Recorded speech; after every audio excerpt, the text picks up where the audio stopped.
আসো অতীন, কালকে sales report বেরিয়েছে আর আজ ডিএম সাহেবও ফোন করে জানালেন তোমরা একদম ফাটিয়ে দিয়ে। আর সত্যি বলতে এটা তুমি ছাড়া সম্ভব হতো না। ধন্যবাদ স্যার। না না স্যার, কি বলছেন?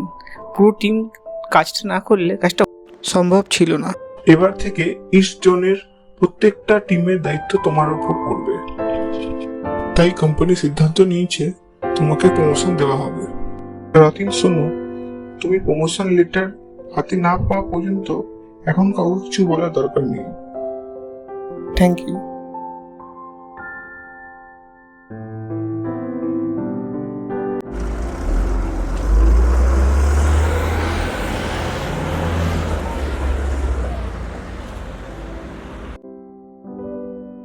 আয় আয় অতীন বস, কতদিন পর দেখা। কাজকর্ম কেমন চলছে বল? কোথায় ছিলিস এতদিন? অফিসের কাজে একটু ব্যস্ত ছিলাম। অফিসে সেলস রিপোর্ট বেরিয়েছে। স্যার আমার পারফরমেন্স দেখে আমাকে প্রমোশন করেছে, বাট লেটারটা দেয়নি এখন। কংগ্রাচুলেশনস ভাই। তাহলে আজকের পার্টিটা তোর নামেই হবে কিন্তু। আমি দোকানটা বন্ধ করি, তারপর দুজনে জমিয়ে পার্টি করব।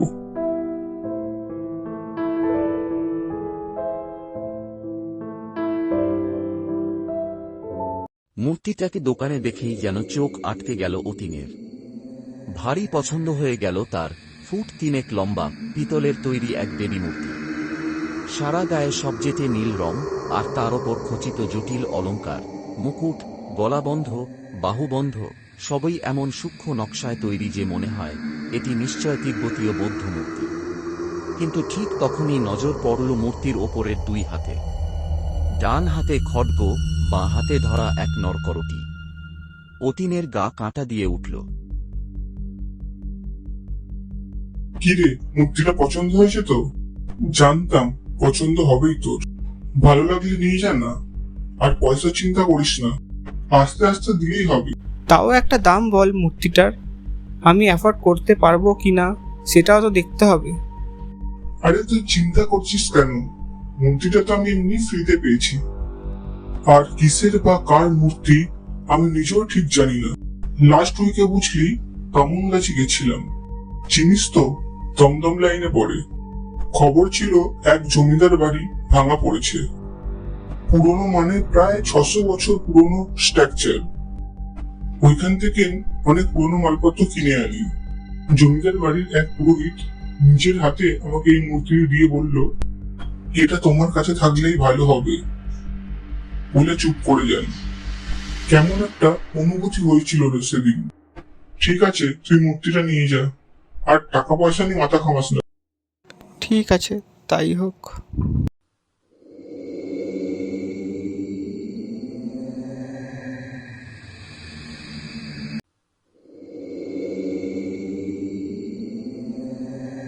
কি রে অতীন, নিজের বাড়ি থেকে চোরের মতো ঢোকে নাকি? আর বেলটা তো মারতে পারি।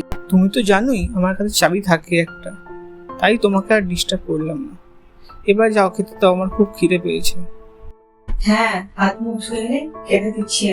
দেখো, এই মূর্তিটা কিনলাম। কি অদ্ভুত মূর্তিটা।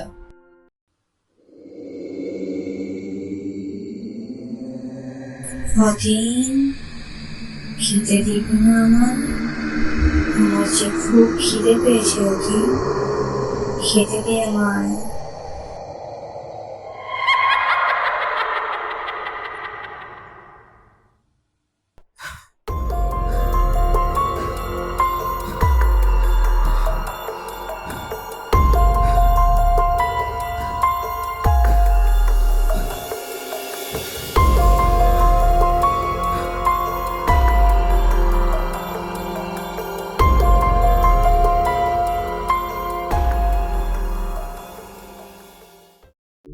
দেখো বাবা অতীন, যতটুকু বুঝলাম এটি কোনো সাধারণ দেবী মূর্তি নয়। খুব সম্ভব ইনি কোনো তান্ত্রিক মতের রুদ্র দেবী। মুখে শান্তি থাকলেও মূর্তির ভিতরে যেন প্রবল এক শক্তি থমকে আছে। স্যার মানে তোমার দাদু তন্ত্রমন্ত্র নিয়ে যথেষ্ট উৎসাহ ছিলেন, এটা তুমি নিশ্চয়ই জানো। তোমার বাবা অবশ্যই এসব বিশ্বাস করতো না।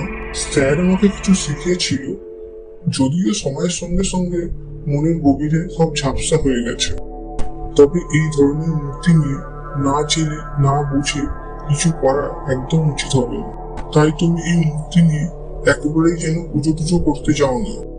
পাড়াতে যে কালী মন্দিরটা আছে ওখানকার অনাদি বাবুকে আমি চিনি। আমি দিল্লি যাচ্ছি আজকে, কিছুদিন পর ফিরবো, তারপর ওনাকে নিয়ে আসবো, উনি দেখি যা বলবো সেটাই। অতীন, খেতে দিবি না আমার? আমার যে খুব খিদে পেয়েছে অতীন, খেতে দে আমায়।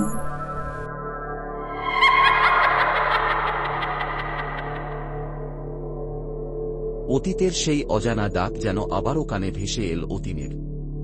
চোখে অদ্ভুত এক তন্দ্রা নিয়ে সে বাড়ি ফিরে গেল, আর প্রথমে এই মূর্তিটার সামনে কিছু ফল রেখে পুজো দিল, যেন ওর নিজেরও জানা নেই কেন করছে এসব। আর এরকমই চলতে থাকল প্রতিদিন।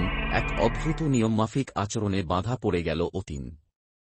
পুষ্পদি ভয় পেয়ে গেল, একটু অন্যরকম হয়ে গেছে অতীন।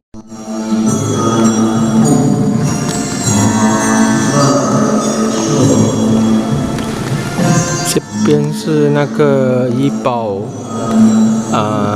佛庙啊，靠近那个清新镇。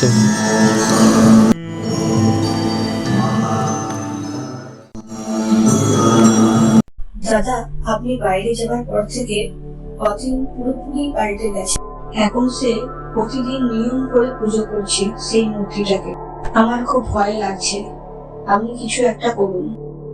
ও কি পাগল হয়ে গেছে? আমি তো ওকে স্পষ্টভাবে বারণ করেছিলাম, তবু শুনলো না। চলো দেখি কি করছে ও।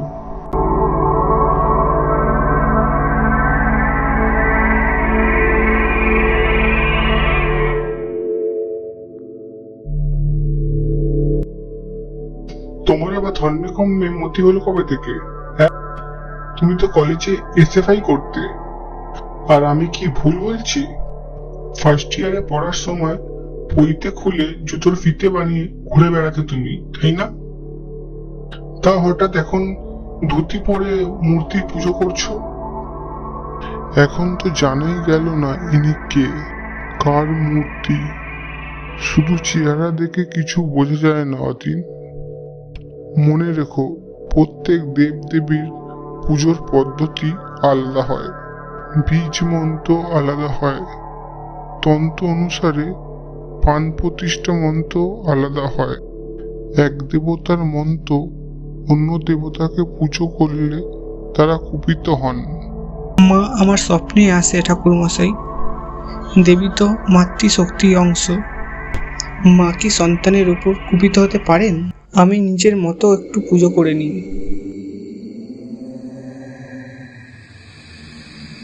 মা আমার স্বপ্নে আসে পুরোহিতমশাই। মা আমার ভালো চান, মা আমার সেবা যত্ন নেন, মা আমায় ভালোবাসে। এটা মা ছেলের ব্যাপার, আপনি এর মধ্যে আসবেন না।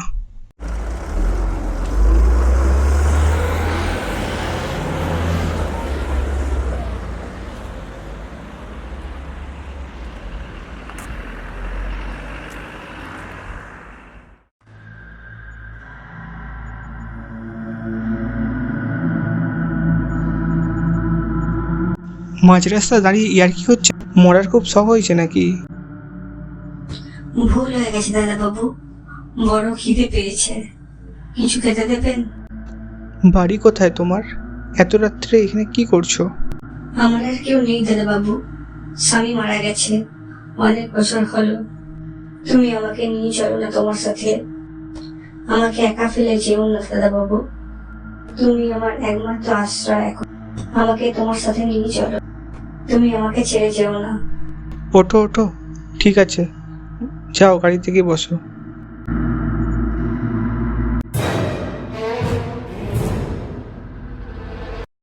এই অতীন, তোর ভূত শুদ্ধি একবারে কি গেছে নাকি? নাম ধাম ঠিকানা কিছুই জানিস না। একটা মেয়েকে এভাবে হট করে কেউ বাড়ি নিয়ে চলে আসে? কি করব বলো, শ্বশুর বাড়ি থেকে তাড়িয়ে দিয়েছে, বাপের বাড়ি নিচ্ছে না। রাতের বেলা একটা মেয়েকে রাস্তায় ফেলে আসতে পারি না। এই মেয়ে, তোমার নাম কি? দামরি।